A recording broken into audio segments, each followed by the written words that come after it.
Ağam, bu niyə zəng eləyir mənə görəsən? Bəli. Ay yekə kişisən ha, o nə də orada eləmisiz deyirəm. Nə o Həsən müəllim? İlqar Muradov zəng eləmişdi mənə. Birinci gün Ramillə ikimiz də olursuz yanımda. Ayda. Ramil. Ha nə oldu, poğa çıxdı? Deyirəm. Ramil də bilirdi. Startdan da bilir ki, ha. Ciddi montajda yanımda demişim. Bəlkə için eləməyək nə olar? Yox mənlikdir nə olar? Vallahi İlqar Muradov zəng elədi. Özüm ən maraqlısı nə idi? Ramilin adı mənbəki yadınızda yoxdur. Düzüb qoşan Ramil Babayev yazılırdı altdan. Böyükdən belə banner çıxırdı. Düzüb qoşan Ramil Babayev.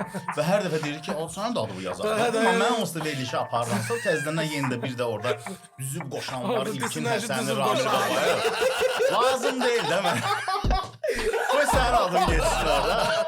Özdə elə də qoyublar ki, pastı da, düzüb qoşandı.